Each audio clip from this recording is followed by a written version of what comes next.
96페이지 맨 밑에 대항력입니다. 대항력이라는 게 이게 물권적 효력입니다. 민법에서 채권, 물권이 있는데 대항력이라는 게 바로 물권적 효력입니다. 제3자에게도 누구에게나 임차권이 있음을 주장할 수 있는 걸 대항력이라고 합니다. 민법에서 채권은 채무자에게만 주장할 수 있습니다. 예를 들어서 돈을 빌려줬으면 돈 빌려준 사람한테만 달라고 할 수 있죠. 그럼 만약에 임차권이 임대인에게만 임차보증금을 돌려달라고 할 수 있는 게 원칙이라고 채권이기 때문에, 그런데 이게 물권적 효력인 대항력을 인정함으로써 집주인이 바뀌어도 세입자는 새로운 집주인에게도 임차권이 있음을 주장할 수 있는 걸 대항력이라고 합니다. 중간에 2년 동안 임대차 계약을 체결했는데 1년 만에 건물주가 바뀌었다고 집주인이, 그래도 나중에 2년 살고 나갈 때는 새로운 집주인한테 돈 내달라고 할 수 있는 게 대항력입니다. 그래서 만약에 매수인은 집을 살려면 세입자 세 끼고 세 안고 살려면, 만약에 매매 대금이 지금 매매 대금이나 매매가 4억이고 만약에 임대차가 3억입니다. 매매가 4억이고 임대차가 3억입니다. 이러면은 매수인은 얼마 주고 사야 되겠어요? 1억만 주고 사야 되겠죠? 나중에 세입자한테 내줄 거 감안해서 사야 될 거 아니에요. 제가 옛날에 처음에 부동산 할 때 보니까 이게 부동산 거래 정보망에 비고란에 세안고 이렇게 돼 있더라고. 세안고. 그래서 세안고가 어디 있는 고등학교지? 이렇게 진짜 이렇게 돼 있는, 저는 처음에 부끄러워서 이거 물을 수가 없잖아요. 이게 세안고가 무슨 뜻인지, 세안고가 어디 있습니까? 물어봤어. 친구 밑에 제가 근무해보고 저한테 수업 들었던 분한테 다 수강했던 분들한테 근무했는데 세안고가 어디 있습니까? 물어봤어요. 우리 동네. 그래서 이거는 학교가 아니고 새 안고 새 끼고 매매다 이 말이더라고요. 이게 그럼 잘 팔려요 안 팔려? 이렇게 돼 있으면 잘 안 팔리죠. 지금 보통 사는 사람들은 자기가 살려고 투자 목적으로 사는 사람보다는 자기가 실제 거주하려고 사는 경우가 많겠죠. 지금같이 불경기라면 뭐 경기가 좋아가지고 계속 올라가고 있으면 투자 목적으로 할 수도 있기는 하겠죠. 만약에 이게 불경기면 가격이 올라가지 않는다면 새 안고 사는 사람은 거의 없다고 봐야 돼. 쓸 때는 이렇게밖에 쓸 수 없나 봐요. 새 안고 어떻게 다른 게 쓰기가 힘든가 봐요. 어쨌든 새 안고 산다 말은 임대차 3억이고 매매가 4억이면 나중에 세입자한테 돈 내줘야 되니까 실제로는 1억만 주고 산다 이 말이에요. 대항력이 있기 때문에. 그 대항력을 인정받으려면은 어떻게 해야 되냐면은 양가로 5번 97페이지 유효한 공시 방법을 갖춰야 됩니다. 전입신고까지 하고 실제 거주하는 거 두 가지를 갖춰야 돼요. 두 가지. 실제 거주하고 있고 전입신고해야 됩니다. 즉 주민등록이 있고 주민등록이 돼 있고 실제 거주해야 된다. 그 주민등록이 되는데 공동주택이면 동호수까지 표시해야 된다고요. 아파트면 몇 동, 몇 호까지 표시해야 됩니다. 대항력을 인정받으려면. 이게 대항력입니다. 그래서 대항력은 효력 발생일은 97페이지 맨 위에 보면은 주민등록 전입신고하고 이사한 다음 날 오전 0시에 대항력이 생깁니다. 대항력은 주민등록 전입신고하고 이사를 하고 두 가지를 다 갖춘 다음 날 오전 0시에 생깁니다. 그래서 최우선 변제가 있고 그 다음에 두 번째 우선 변제라는 게 있는데, 이 최우선 변제는 학자들이 쓰는 말이고요. 법조문에는 최우선 변제라는 말은 없습니다. 이 둘 다 1번, 2번 다 우선 변제라고 되어 있는데 1번은 다른 담보물권자보다 우선 변제, 소액 임차인 우선 변제 또는 최우선 변제 이런 말을 쓰고요. 이 우선 변제는 후순위 권리자 기타 채권자보다 전액을 우선 면제 받습니다. 전액을. 그 대신에 최우선 면제는 전액을 받는 게 아니라 일정 금액 이하인 경우 일정한 금액만 최고 먼저 받습니다. 만약에 전액을 최고 먼저 받아버리면 진짜 물권법이 쓸 필요가 없죠. 아무리 저당권 설정해놔도 소용이 없잖아요. 그럼 은행 망할 거 아니에요. 융자 다 해주는데 갑자기 느닷없이 맨 뒤에 들어온 임차인이 전부 다 받아가 버리면 은행은 망하겠죠. 그래서 일정한 금액만 최우선 면제 받아요. 최우선 면제만 받으려면 대항력만 갖추면 되고요. 대항력은 주택의 인도, 즉 이사하고 주민등록, 주민등록이란 주민등록 전입신고를 한 날을 말하고 이 두 가지를 다 갖추고 나면 다음 날 오전 0시에 대항력이 생긴다는 게 판례입니다. 법조문에는 그냥 다음 날이라고만 되어 있습니다. 법조문에는 오전 0시는 판례입니다. 그 다음에 우선 면제를 받으려면 후순위 권리자보다 전액을 우선 면제 받으려면 대항력 플러스 확정일자 받아야 됩니다. 주민등록에다가 플러스 확정일자 받으면 됩니다. 확정일자는 동사무소나 또는 공정인 사무소, 등기소, 등기과에 가면 확정일자 받아줍니다.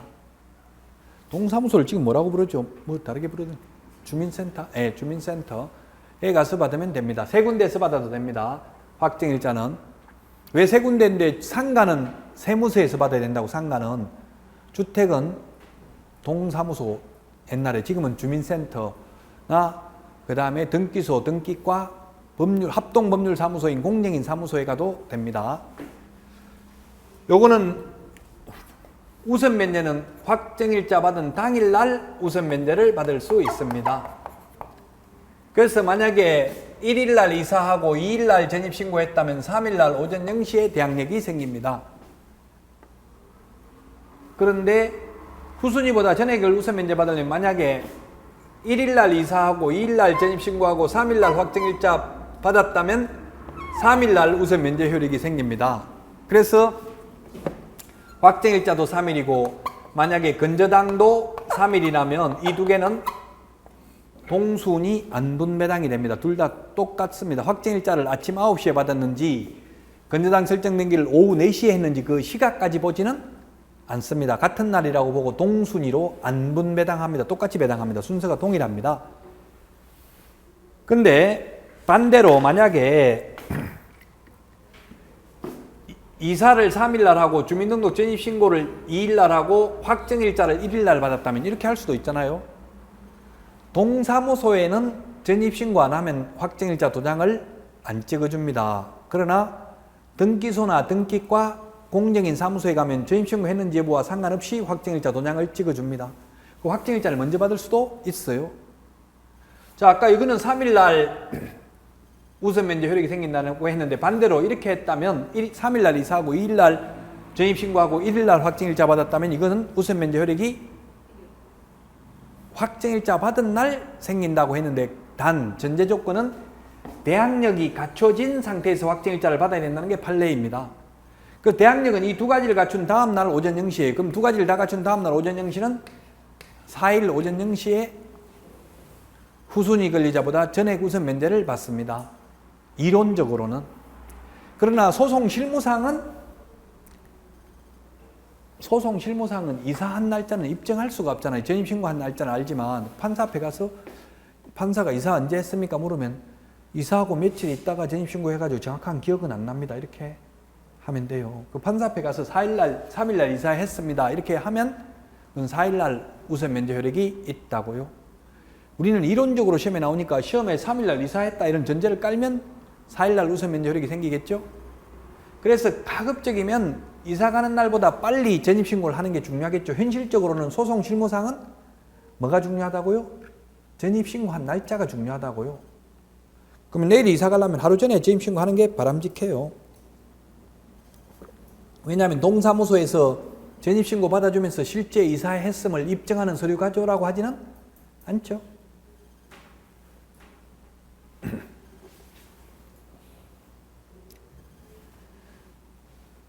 자, 그러면 일단 97페이지 그 유효한 공시방법 봤고요.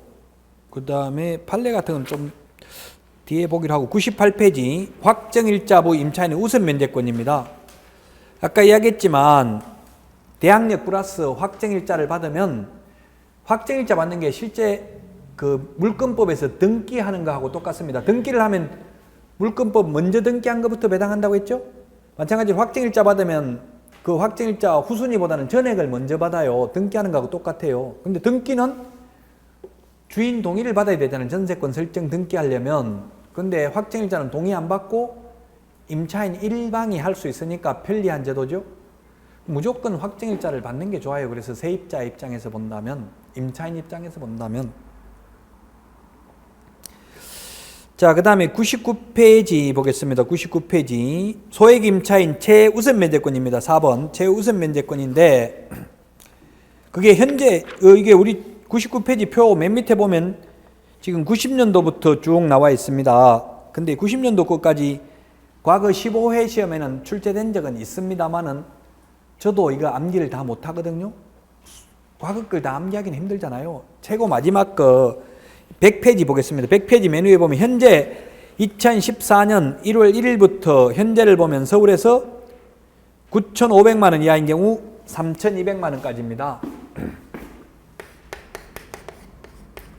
서울이 있고 과밀억제권역이 있고 그 다음에 광역시가 있고요. 기타 지역, 그 밖의 지역이 있습니다. 서울에서는 보증금이 9,500만 원 이하인 경우에 나누기 3을 하면 됩니다. 나누기 3을 해가지고 100만 원 단위로 절상을 하면 됩니다. 그러면 이 9,500만 원만 암기해도 되겠죠. 나누기 3을 하면은 3,100 몇십만 원 나와요. 3,200만 원까지 최우선 면제 받습니다. 그 다음에 과밀억제권역. 과밀억제권역은 8,000만 원에 나누기 3을 하면은 나누기 3 이거는 그냥 제가 역산을 해보니까 이렇게 된 거지 법조문 이런 말 없어요. 하면은 얼마예요? 아마 2,600 몇십만 원 나올 거예요. 2,700만 원까지 최우선 면제 받고요. 그 다음에 광역시는 6천만 원 나누기 3이잖아요. 6천만 원 나누기 3 하면 얼마요? 2천만 원까지 최우선 면제 받습니다. 기타 지역은 4,500만 원 나누기 3을 하면은 1,500만 원까지 최우선 면제 받습니다. 그래서 만약에 지금 이게 서울에서 지금 거의 이게 9,500만 원짜리 거의 없잖아요. 현실적으로. 그럼 만약에 서울에서 보증금이 1억이면 한 푼도 최우선 면제는 못 받아요. 그 대신에 확정일자 받아놓으면 자기보다 후순위보다는 1억 전부를 먼저 배당받겠죠.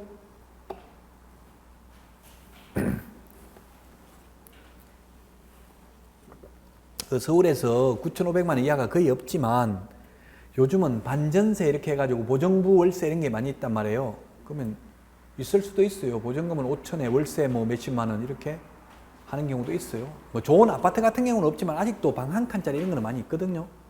전혀 없진 않아요.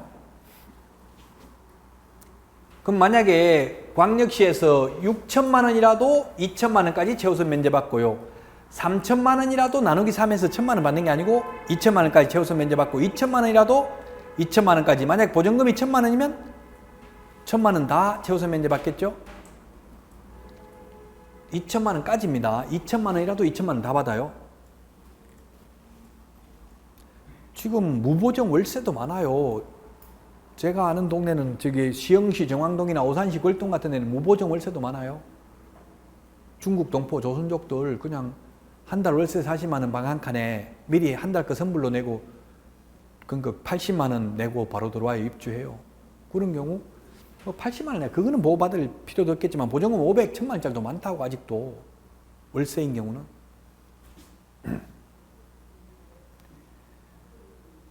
자, 이게 최우선 면제 받는 금액입니다. 자, 그 다음에 5번 임차권 등기 명령입니다. 이거는 뭐냐 하면 만약에 임대차 기간을 2년 계약을 했는데 2년 살고 세입자가 나가려고 하는데 주인이 돈을 안 내주는 거예요. 그런 경우 임차권 등기 명령에 의한 임차권 등기를 해놓고 방을 빼고 이사를 나가더라도 대항력이 계속해서 인정이 됩니다. 원래 대항력은 뭐였어요? 아까 인도 이사하고 계속 살고 있고 주민등록 이게 계속 존속되어야 합니다. 중간에 일시적으로 이사 갔다가 다시 돌아오면 다시 돌아온 다음 날 대항력이 생깁니다. 그래서 임차권 등기 명령에 의한 등기를 해놓고 가면 비록 방을 빼고 이사를 나가더라도 계속해서 대항력이 인정이 됩니다. 대항력이 없던 사람은 등기를 하면 임차권 등기를 하면 대항력이 생기고요. 있던 사람은 존속하게 됩니다. 저도 실제 경험했어요. 아파트 입주를 해야 돼요. 그래서 계약 기간은 끝났어요. 주인한테 돈 내달라니까 돈 없다더라고. 3개월 후에 준다더라고요. 그 개업공개사가 제가 알아서 저한테 수업 들었던 분이에요. 이 학생일 때하고 또 현업에 나가면 완전 달라지더라고요. 그래서 저는 순수하게 믿고 그냥 나가세요. 제가 알아서 다 받아드릴게요 하더라고요. 그냥 나왔어요. 나중에 3개월 후에 돈 내주는데 300~400만 원 떼고 내주더라고요. 제가 뭐 전기하고 다 부수고 뭐 관리비도 안 내고 뭐 했다고 그거 다 떼고 내준다더라고요. 근데 실제 관리비 같은 거 안 내면 이사도 안 보내주거든요. 관리사무소에서. 그 소송하려면 300만 원 때문에 소송하려면 피곤하잖아요. 그래서 할 수 없이 일단 받았어요. 받고 나서 소송하려고 했는데 결국 소송 못했어요. 등기를 해놓고 나갔으면은 돈 다 안 내주면 등기 말소 안 해주면 되겠죠? 판례는 돈부터 다 돌려주고 임차권 등기 말소를 해주면 된다는 게 판례입니다. 즉 동시 이행 관계에 있는 게 아니라 선이행을 해야 됩니다.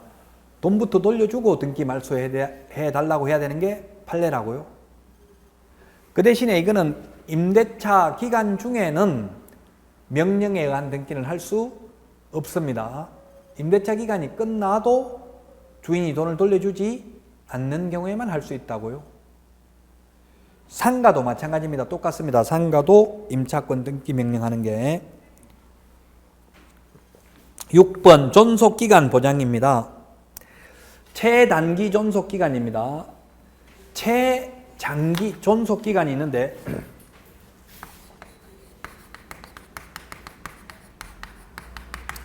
존속기간은 최단기가 있고요. 최장기가 있는데 최장기는 없습니다. 규정이. 민법에서 20년이라고 있었는데 그 민법 조항이 헌법에 위반된다고 해서 무효입니다. 효력이 없습니다. 민법 법조문에는 20년이 아직도 남아있을 거예요. 민법이 개정 안 됐기 때문에. 그러나 효력이 없어요. 위헌 판결이 났기 때문에 헌법재판소에서. 그래서 최장기 존속기간은 계약 자유의 원칙에 의해서 얼마든지 해도 된다. 판례는 지상권 같은 경우도 영구 무한이 가능하죠. 그런데 임차권은 20년을 제한하는 것은 바람직하지 않다 해서 지금은 제한이 없습니다. 최장기는 30년 계약해도 된다고요. 근데 최단기는 최고 짧아도 상가 건물 임대차보호법은 1년, 주택 임대차보호법은 2년, 농지는 3년입니다. 지금 국회에 계류 중인 게 주택임대차보호법도 3년으로 최단기 존속기간을 바꾸자고 주장하고 있습니다. 지금 야당에서는. 왜냐하면 중고등학교가 3년이기 때문에 한번 가면 학교 졸업할 때까지는 이사 가기 힘들잖아요. 거기서. 그게 긍정적인 효과고요. 항상 부정적인 또 효과도 있거든요. 여러 가지 또 부정적인 효과도 있을 수는 있어요. 어쨌든 지금 현재는 2년입니다. 그래서 만약에 1년 계약 체결해도 임차인은 2년을 주장할 수 있습니다. 강행규정입니다. 편면적 강행규정입니다. 편면적 강행규정.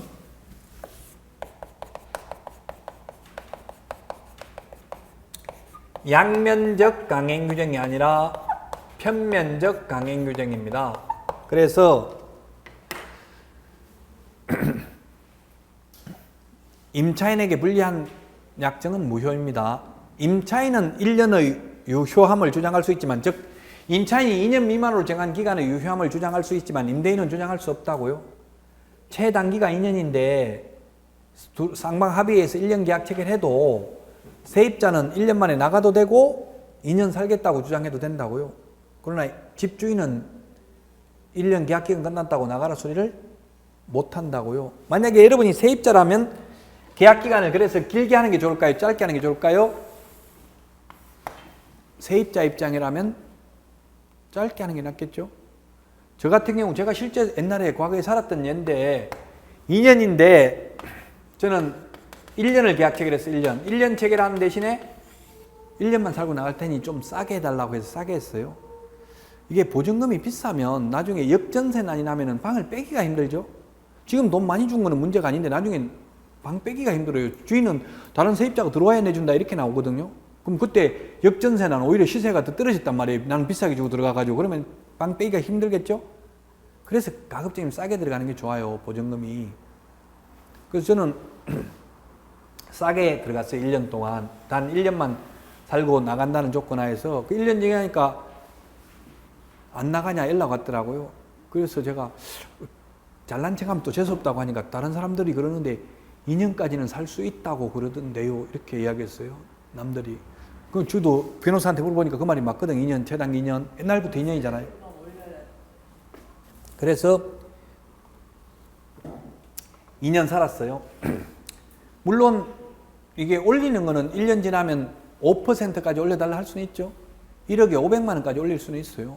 그 2년 살았어요. 2년 사니까 또 이제 나가라 그러면 2년 약속한 거 다 지났다 이러더라고. 그래서 제가 묵시적 갱신, 법정 갱신이 되었으므로 나갈 수 없습니다. 이렇게 주장했어요. 그게 뭐냐면 법정 갱신, 아무 말 안 하고 2년 될 때까지 아무 말 안 하면, 즉 주인이 임대차 기간 만료 전 6월에서 1월 사이, 계약기간 끝나기 전 만료 전 6월에서 1월 사이 이 5개월 동안 갱신 거절 통지를 해야 된다고 세입자 보고 나가라고 해야 돼. 안 나가면 계약 체결 안 하겠다.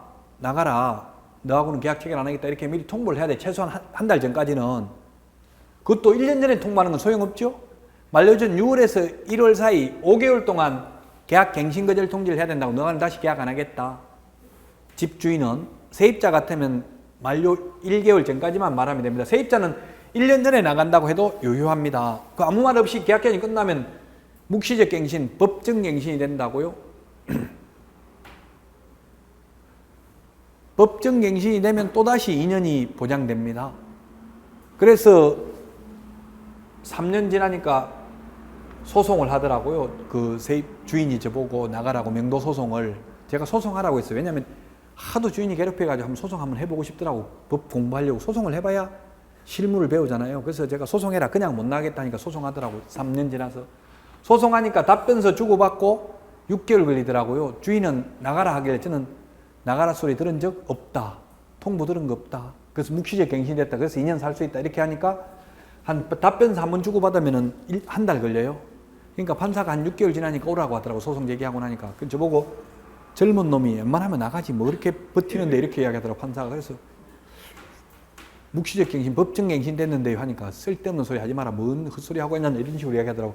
이게 법정 갱신 아니다. 이렇게 판사도 이 판사들이 무조건 화해를 시키고 빨리 결론을 내는 게 그 빨리 진급이 되나 봐요. 그래서 꼭 알겠습니다. 그러면 나가겠습니다. 언제 나갈 거냐 묻더라고. 그래서 제가 저 아파트 입주하는 날, 분양받아가지고 입주하는 날 그날 나가겠습니다. 이렇게 이야기했어요. 그러니까 판사가 또 주인한테 이때까지 참았는데 3개월만 더 참으세요. 이렇게 해가지고 화해를 시키더라고요. 그래서 화해 조서를 쓰고 이사를 일요일 날 이사를 했어요. 그러니까 주인이 돈을 안 찾아놨네. 일요일인데 내일 월요일 찾아줄 테니까 일단 이사 나가라 이러더라고요. 그래서 제가 지금부터 동시행 항명권을 행사하겠습니다 해가지고 트럭에 짐 실었다가 다시 다 풀어버렸어요. 짐을. 그러니까 동시행 항명권 그거 뭔데 묻더라고요. 변호사한테 가서 물어보고 와라 이렇게 했더니만 동시행 항명권 행사한다니까 내줘야 된다고 또 말해줬나 봐요. 돈 가져왔더라고요. 그러니까 이삿짐 다시 부르니까 30만 원 더 달라 하더라고. 내렸다가 다시 실으니까. 그래서 집주인한테 30만 원까지 더 받아가지고 나왔어요. 그래서 집주인이 마지막에 너 같은 인간 다시는 안 만났으면 좋겠다. 죽을 때까지. 아직도 못 만났어요. 한번 헤어지고. 그러니까 주인이 워낙 괴롭히지만 않았으면 저도 인간이기 때문에 너무 법대로 하면 망한다고요. 주인이든 세입자든. 아마 소송 3번만 하면 망할 거예요. 웬만하면 소송은 안 하는 게 좋아요. 어쨌든 법적으로는 최단기 존속 기간이 2년이라고요. 자, 그 다음에 그 주인은 그 양가로서 한번 법정갱신이 있잖아요. 주인인 경우는 어떻게 해야 된다 했어요? 계약기간 만료 전 6월에서 1월 사이에 5개월 동안 갱신거절 통지해야 된다고요. 당신하고 계약 안 할 테니까 나가시오. 말 안 하고 가만히 있으면 또다시 2년 살도록 허용해 주어야 한다고요. 세입자는 계약기간 만료 1개월 전까지만 주인한테 나간다고 하면 돼요. 자, 그 다음에 7번 차임 등의 정감 청구권입니다. 차임 등의 정감 청구권. 아까도 다 이야기했던 거예요. 1년 지나면 처음에 애초에 2년 계약 체결해 놓고 1년밖에 안 지났어도 5% 올려달라 할 수 있어요. 법적으로는. 근데 현실적으로 올려달라는 사람 없죠? 경제 사정의 변동으로 인하여 차임 등이 상당하지 않는 경우에는 정감 청구를 할 수 있어요. 정감 청구. 차임 등의 정감 청구를 할 수 있다고요. 정감 청구를 할 수 있는데 감액 청구는 상한선이 없어요. 감액은 많이 깎아달라 해도 됩니다. 정액만 상한선이 있습니다. 정액은 5%밖에 안 된다고. 주택은 5%. 20분의 1입니다. 20분의 1. 5%. 상가는 9%까지 올려달라 할 수 있습니다. 9%까지. 상가는 1억이면 900만 원 올려달라 할 수 있다고 1년 지나면 경제사정의 변동으로 인하여 차임 등이 상당하지 않는다. 이 말은 주변 시세가 다 올랐다는 이야기죠. 예, 그러면 주택은 5%까지 올려달라 할 수 있고 상가는 9%까지 올려달라 할 수는 있습니다.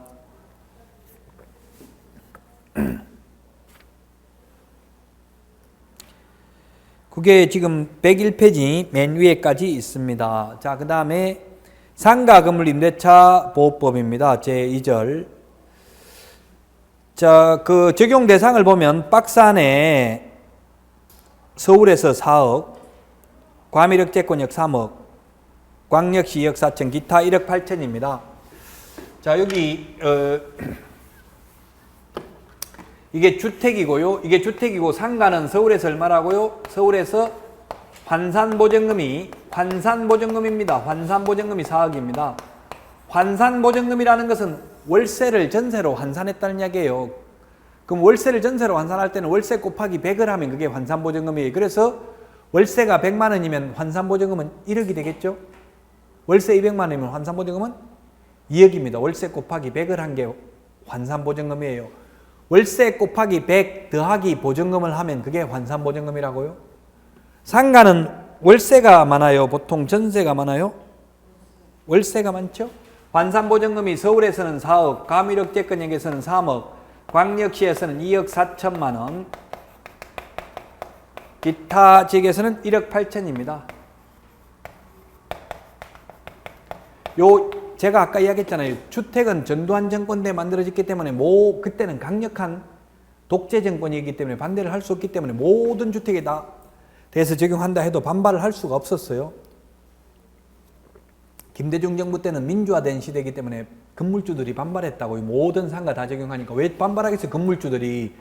모든 상가를 다 적용해버리면 세입자가 들어와 버리면 담보가치가 떨어지잖아요. 은행에서 융자를 안 해주려고 한다고요. 세입자들 다 대항력을 인정해줘버리면, 우선 면제 다 해줘버리면, 그러면은 담보가치가 없기 때문에 이미 융자되어 있는 거는 갚아라 하고 추가 담보를 제공하라 할 것이고, 신규 대출이 안 되고 이러면 건물주들이 힘들어지겠죠? 담보가치가 떨어지니까. 지금 주택도 세입자 살고 있는 것은 융자가 많이 안 되잖아요. 만약에 주택인 경우는 똑같은 조건이라면 방이 개수가 많은 게 대출이 많이 돼요. 방 개수가 작은 게 똑같은 30평이라면 방 개수가 많은 게 대출이 많이 되나요? 방 개수가 적은 게 대출이 많이 되나요? 방이 만약에 4개짜리가 있고 방 3개짜리가 있으면 대출은 방 숫자가 작은 게 대출 금액이 더 많아요. 왜냐하면 방 한 칸당 전세를 줄 수도 있잖아요.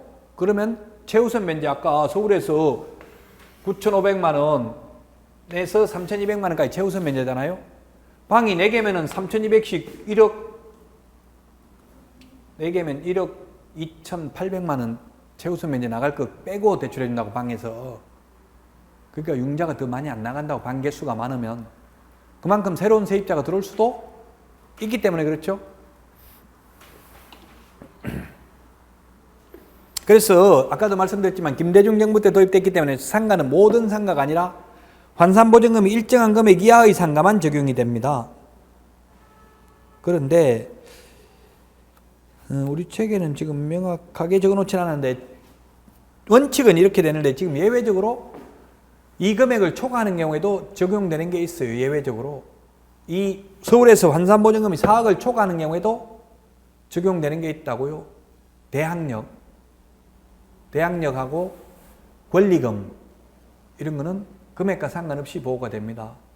대항력이 인정된다는 말은 이때까지 상가가 그런 게 많았어요. 이 금액, 이걸 악용했단 말이에요. 딱 4억 초과하게 만들어버린 거예요. 보증금 1억에 월세 400만 원 이렇게 해버리면 월세 300 이렇게 하면 환산보증금이 4억이죠?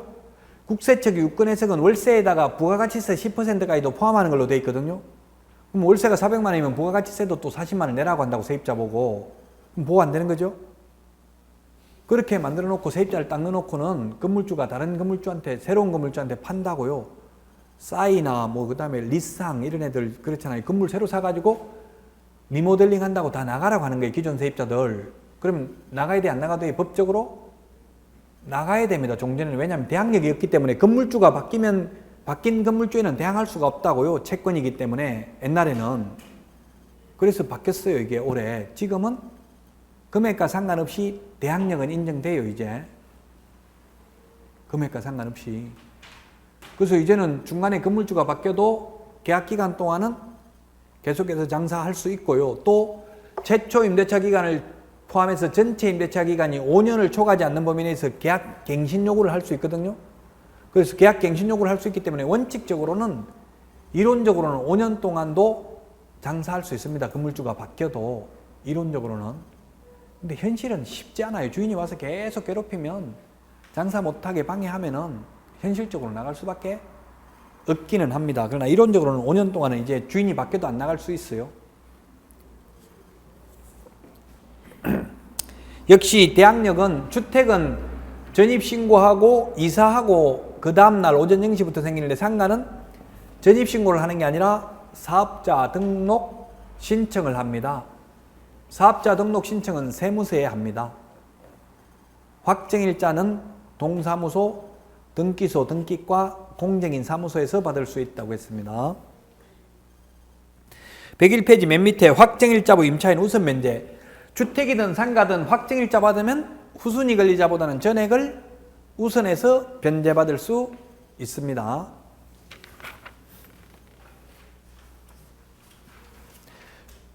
(102페이지) 맨 밑에 박스에 보니까 소액 임차인 우선 면제인데 소액 임차인 우선 면제를 보면 서울에서는 6,500만 원 이하인 경우 6,500만 원 이하인 경우 나누기 3을 하면은 얼마가 돼요? 2,200만 원, 2,100 몇십만 원 되니까 100만 원 단위로 절상을 합니다. 그 다음에 과밀억제권역은 5,500만 원 이하인 경우 5,500만 원 이하인 경우 나누기 3을 하면은 1,900만 원까지. 그 다음에 광역시인 경우에는 3,800만 원 이하인 경우 3,800만 원 나누기 3을 하면은 1,200 얼마 나오겠죠? 1,300만 원까지 1,300만 원까지 최우선 면제 받을 수 있습니다. 그 다음에 그 밖의 지역은 3,000만 원 이하인 경우 나누기 3을 하면은 1,000만 원까지 최우선 면제를 받을 수 있습니다. 자, 이게 조금 어려운데 만약에 그러면 가령 서울입니다. 예를 하나 들어보겠습니다. 예를 서울에 보증금이 6,500만 원, 그 다음에 월세가 100만 원,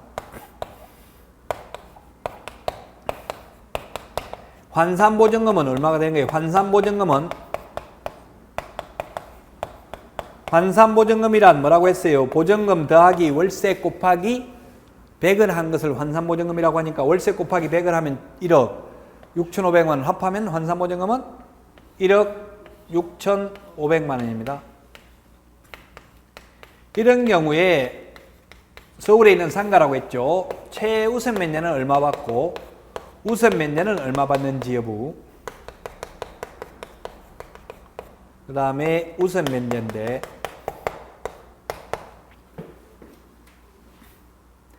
최우선 면제 받으려면 뭐라고 했어요? 6,500만 원 이하인 경우 환산보증금이에요. 이것도 환산보증금. 요건 환산보증금이고요. 실제 받는 돈은 보증금 범위 내에서만 받습니다. 그래서 환산보증금이 1억 6,500이기 때문에 최우선 면제는 한 푼도 못 받아요. 우선 면제는 후순위 권리자보다 전액을 우선 면제 받는데 우선 면제든 최우선 면제든 받는 금액은 환산보증금을 받는 게 아니라 보증금을 받을 수 있어요. 그러면 보증금은 6,500이기 때문에 우선 면제는 6,500만 원만 받을 수 있어요. 1억 6,500이 아니고 돈 내놓은 게 6,500밖에 없다고요. 환산보증금은 1억 6,500이지만 월세죠. 나머지 100만 원은. 그래서 6,500만 원까지 우선 면제 받을 수 있습니다. 조금 어려운데 처음 하시는 분은. 하나만 더 예를 들어보겠습니다. 그럼 상가가 역시 서울에 있는 상가입니다. 서울에 있는 상가.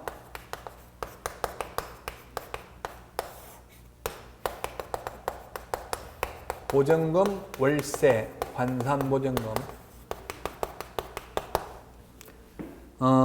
보증금이 500만 원, 월세가 60만 원, 환산보증금은 6,500만 원. 이런 경우 경매 넘어갔습니다. 서울에 있는 상가가. 그럼 역시 최우선 면제, 우선 면제 얼마 받는지, 최우선 면제, 우선 면제를 얼마 받는지 여부. 최우선 면제는 아까 보증금이 전부 다 6,500이라면 2,200만 원까지 받겠죠? 근데 이건 환산 보증금이 6,500이고 보증금은 500밖에 안 되잖아요. 최우선 면제는 500만 원. 우선 면제는 한 푼도 못 받죠. 최우선 면제 벌써 다 받았기 때문에 우선 면제는 받을 게 없다고 따로. 보증금이 500만 원밖에 없기 때문에. 그러면 만약에 보증금이 전혀 없고 월세만 있다면 최우선 면제 한 푼도 못 받겠죠? 상가는 월세만 있는 경우는 거의 없지만 주택 같은 경우는 월세만 있는 경우도 많이 있어요. 무보증 월세. 조금 지금은 어려울 수 있어요. 이해가 안 될 수가 있는데 민법에서도 또 합니다. 계속 하다 보면 나중에는 가장 쉬운 부분이고요. 실무에 나가면 이 부분은 반드시 알아야 될 내용입니다. 자, 그 다음에 102페이지 맨 밑에 5번의 계약갱신 요구 및 법정갱신, 묵시적갱신은 똑같아요. 주택하고 아까 임대차 기간 만료 전 6월에서 1월 사이에 갱신거절 통지해야 된다고 했습니다. 자, 그 다음에 103페이지 메뉴에 박스에 있는데 이게 뭐냐면 102페이지 맨 밑에 최초 임대차 기간을 포함한 전체 임대차 기간이 5년을 초과하지 않는 범위 내에서 계약갱신 요구를 할 수 있습니다. 다만 계약갱신 요구를 거절할 수 있는 사유가 8가지가 있습니다. 5년 이 8가지가 중요합니다. 암기해야 됩니다. 그 박스 밑에 동그라미 2번에 보니까 묵시적 갱신이 있고요. 자, 그럼 계약갱신 요구 이게 뭐냐 하면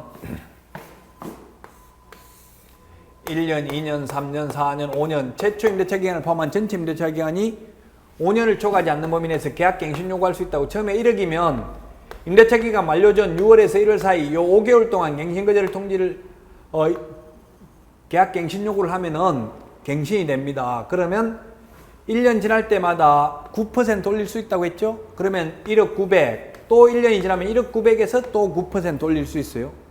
그래서 5년까지 연장할 수 있다고요. 다만 계약갱신 요구를 임차인이 임대차 기간 만료 전 6월에서 1월 사이에 할 수 있는데 그 요구를 거절할 수 있는 사유가 이 박스 안에 8개가 있네요. 중요합니다. 3개의 차임액에 이르도록 차임을 연체한 사실이 있는 경우입니다. 예를 들면 한 달 월세가 100만 원인데 연체된 월세액 총액이 300만 원이 되면 갱신 요구를 거절할 수 있다고요. 5년 보장 안 해주고 내보낼 수 있다고요.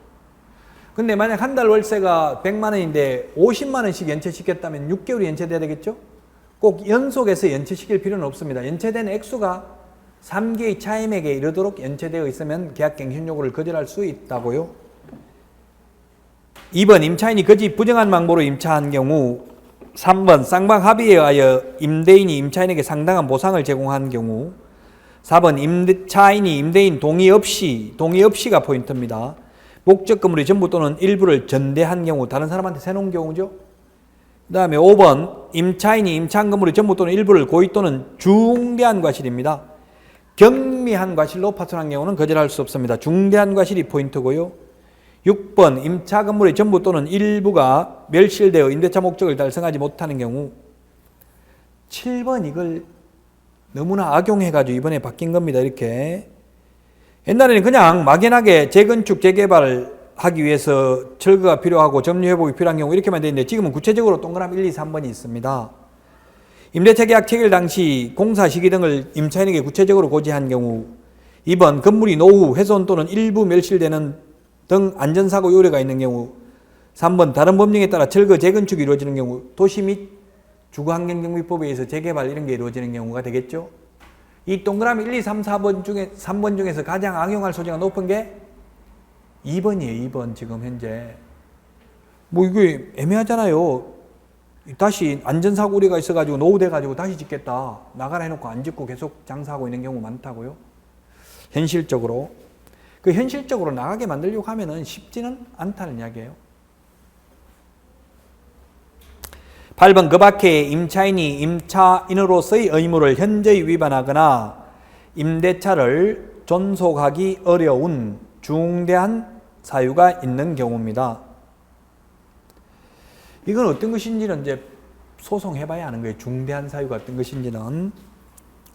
자, 그 다음에 6번 월차임 전환 시 산정률 제한입니다. 연 1할 2푼 또는 기준금리 4.5배를 곱한 비율 중 낮은 비율을 초과할 수 없습니다.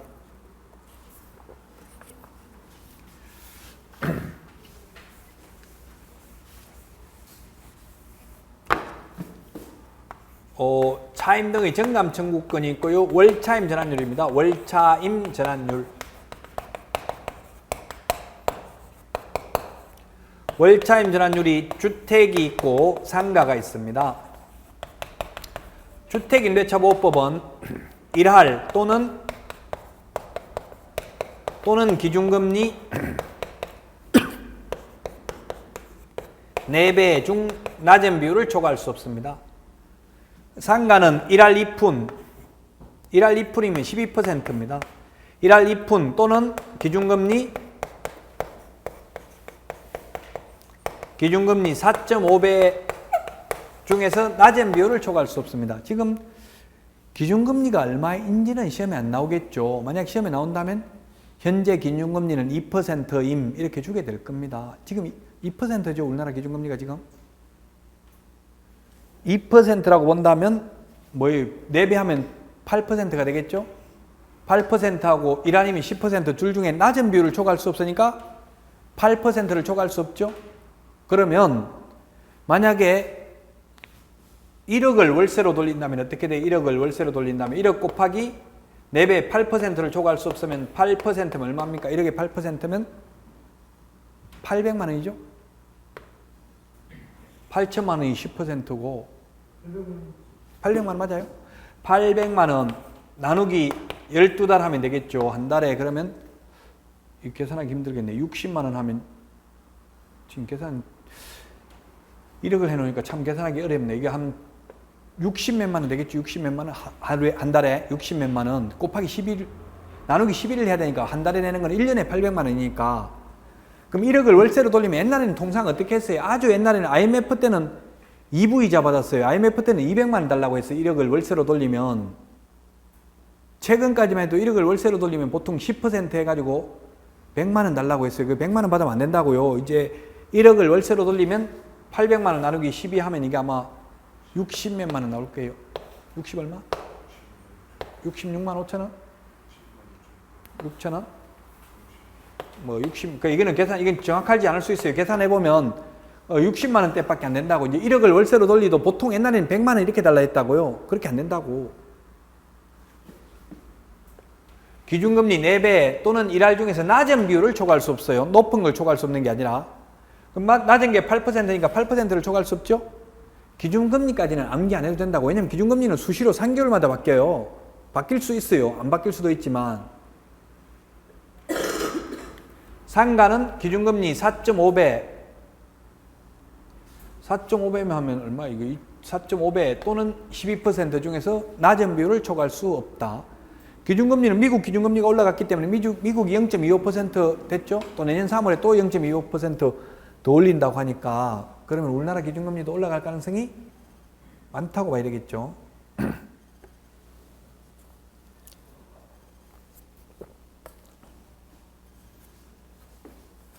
지금 이것도 무슨 말인지 잘 모를 수는 있는데 이건 시험에는 잘 나오는 겁니다. 요거하고 이 정감 청구하고 월차임 전환율하고 둘 중에 하나는 시험에 거의 나오는 지문이에요.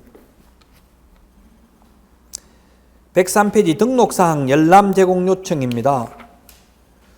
쉽게 말해서 상가는 세무서에 가서 이제 확정일자 받은 날짜 보증금 얼마인지 알 수 있고요. 주택인 경우는 동사무소에 가면 보증금이 얼마인지 확정일자 받은 날이 언젠지 다 확인할 수 있어요. 이해관계인은.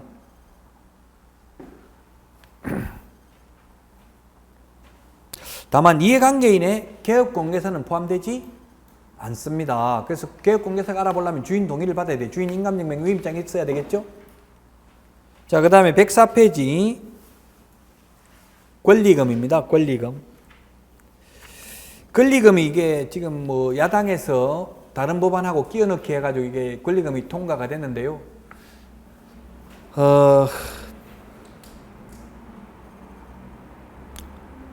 자, 그래서 권리금은 적용 범위가 있는데요.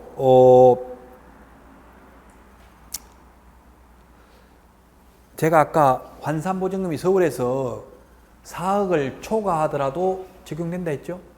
뭐 세 가지가 적용돼요. 대항력, 그 다음에 권리금, 그 다음에 최초 임대차 기간을 포함한 전체 임대차 기간이 5년을 초과하지 않는 범위 내에서 계약갱신 요구하는 거 요 세 가지만 적용돼요. 4억 초과해도. 그럼 서울에서 환산보증금이 4억을 초과하면 확정일자 받아봐야 소용이 없어요. 우선 면제는 못 받는다고요. 우선 면제는 못 받아요. 이 금액이 4억 이하에만 적용되고 4억을 초과하는 경우에도 적용되는 건 세 가지라고요. 권리금, 대항력, 5년을 초과하지 않는 범위 내에서 계약갱신 요구하는 거 세 개만 적용된다고요.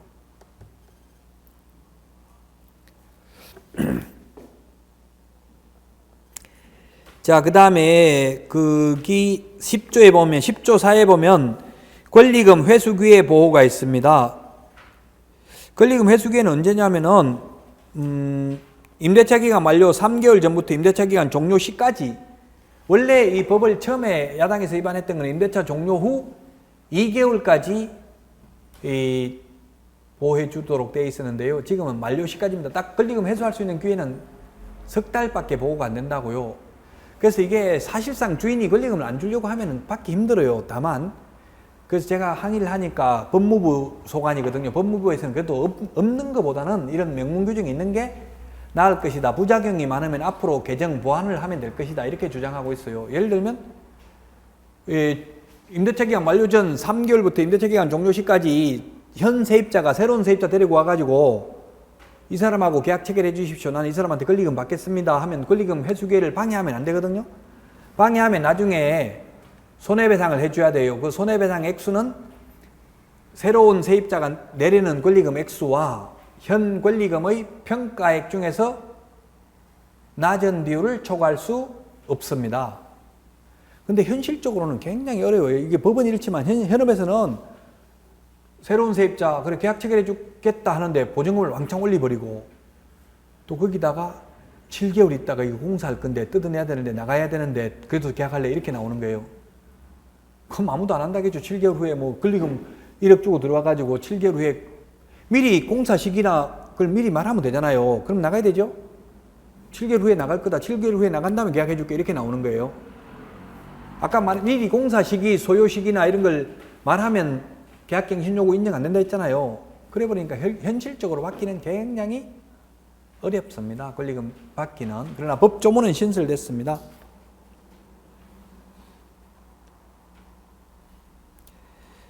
자, 근데 권리금 또 보호해주지 않아도 되는 게 104페이지 맨 밑에 우리 밑줄 지났네요. 1년 6개월 이상 영업용 건물로 사용하지 않는 경우입니다. 이거는 법을 만든 사람한테 물어보니까 여러분은 무슨 생각을 해요? 1년 6개월 동안 현 세입자가 사용하지 않는 것을 의미할까요? 아니면 현 세입자 내보내고 주인이 1년 6개월 이상 동창회 사무실로 사용한 걸 의미할까요?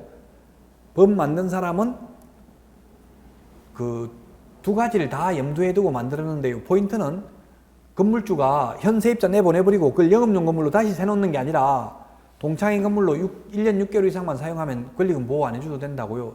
전 세입자한테 안 내줘도 된다고요. 그게 주된 목적이랍니다. 어쨌든 현 임차인이 1년 6개월 이상 사용하지 않았거나 또는 현 임차인을 내보내고 건물주가 1년 6개월 이상 영업용 건물로 사용하지 않아도 권리금 손해배상 해줄 필요 없다라는 게 법무부 유권 해석입니다. 이 조문의 해석이. 여러분들이 법무부 이 담당자에게 물어보면 됩니다. 이해 잘 안 되는 부분이 있으면. 그러면 기억에 오래오래 남습니다. 아까 손해배상 있다고 했고요. 책임이 105페이지 10조 5 권리금 적용 제외입니다. 유통산업발전법에 의한 대규모 점포, 준대규모 점포 안 됩니다. 이게 뭐냐면 백화점, 할인매장, 재래시장 다 보호 안 됩니다. 권리금. 그 다음에 2번 국유재산법에 의한 공유재산 및 국유재산법에 따른 공유재산 또는 공유재산 및 물품관리법 시행령에 따른 공유재산인 경우, 즉 국유재산, 공유재산, 지자체 재산이나 국가재산 이런 경우 보호 안 됩니다. 백화점, 할인매장, 재래시장, 국가, 지자체에 있는 거 안 됩니다. 우리 서울 강남 고속버스 터미널 지하에 있는 거 이거 전부 서울시 거죠? 서울시에서 임대해주고 있잖아요. 그러면 권리금 회수기에 보장 안 해줘도 된다고요. 그 다음에 10조 6 표준권리금 계약서의 작성 등인데 국토교통부 장관이 권리금 계약서 표준 서식을 정하여 사용을 권장할 수 있습니다. 그 다음에 우리 여기 책에는 안 나와 있는데 상가 표준 임대차 계약서는 법무부 장관이 사용을 권장할 수 있고요. 권리금 표준 계약서는 국토교통부 장관이 사용을 권장할 수 있습니다. 그 다음에 10조에 보니까 10조 8에 보니까 임차인의 차임 연체액이 3개의 차임액에 달한 때에는 임차인은 계약을 해지할 수 있다. 여기는 3기에 달한다고 돼 있고요. 법조문에 보면 앞에 계약갱신 요구 거절할 수 있다는 3기에 이르도록 이렇게 돼 있어요. 이르도록이 한글말이래요. 달한다 뭐 이른다 같은 말인데 어쨌든 그게 3기라는 말이 무슨 말이냐면 아까 말했지만 월세가 100만 원이면 연체된 금액이 300만 원이 돼야 된다고요. 한 달에 뭐 100만 원인데 70만 원 줄 때도 있고 50만 원 줄 때도 있고 이렇게 하면 다 연체된 게 합해서 3개의 차임액에 달하면 임대차 계약을 해지할 수 있다고요. 민법에서는 2개의 차임액을 연체하면 해지할 수 있다고 돼 있죠. 근데 상가는 2기에서 이제 3기로 바뀌었습니다. 전대차에 대해서도 적용이 됩니다.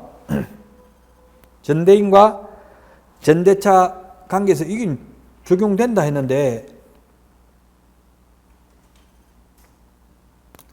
이거는 10조 권리금 회수기의 보호는 10조 4잖아요. 이게 우리 책을 조금 헷갈리게 해놨네요. 전대차에 적용된다 해가 밑줄 치놨잖아요. 그죠? 우리 책에 105페이지 박스 맨 밑에 전대차 관계에 적용된다 돼 있죠? 뭐가 적용된다고요? 10조 2, 그 다음에 10조 8, 11조, 12조가 적용됩니다. 그러면 10조 4가 권리금 회수기의 보장이잖아요. 권리금 회수기의 보장은 전차인에겐 적용이 안 됩니다. 우리 책이 좀 헷갈리게 돼 있잖아요. 지금 적용된다고 돼 있죠. 전대차에 대해서도. 밑줄 치는 거 찾았어요? 적용 안 됩니다. 이 적용된다는 말 이게 틀린 게 아니고 뭐가 적용된다는 얘기 10조, 10조 2, 10조 8, 11조, 12조가 전대차 관계에도 적용된다고 돼 있잖아요. 권리금 회수기에는 104페이지 그 10조 뭐예요? 10조 4잖아요. 10조 4. 10조 4. 10조 4는 전대차 관계에는 적용이 안 되겠죠? 오해하지 마시라고 밑줄 치는 게 전대차 관계에도 적용된다고 돼 있잖아요. 권리금은 적용 안 됩니다. 전차인에 대해서는. 그거는 적용돼요. 그 계약갱신 요구 이런 건 적용돼요. 계약갱신 요구는 예를 들어서 3년 동안 세입자가 3년 동안 장사하다가 전차인과 전대차 계약을 체결했다면 전차인은 전대차 계약을 체결한 날로부터 5년이 아니라 임차인의 남은 기간 2년 범위 내에서 임차인을 대위하여 임대인에게 계약갱신 요구를 할 수 있어요. 세입자가 3년 장사하다가 또 다른 세입자한테 넘겼다고요. 돈 권리금 받고 전대차를 했다고 이런 경우는 전차인은 임차인의 남은 기간 2년 범위 내에서만 보호를 받는다고요. 전대차 계약을 체결한 날로부터 5년이 아니고요. 이 계약갱신 요구는 전대차에 대해서도 적용되지만 권리금은 전대차에 대해서 적용되지 않는다고요. 전대차, 전차인 이런 말들은 모르는 용어 나오면 인터넷에 찾아봐요. 다 이게 설명하기가 좀 어렵거든요. 이게 민법 용어잖아요. 전부 다.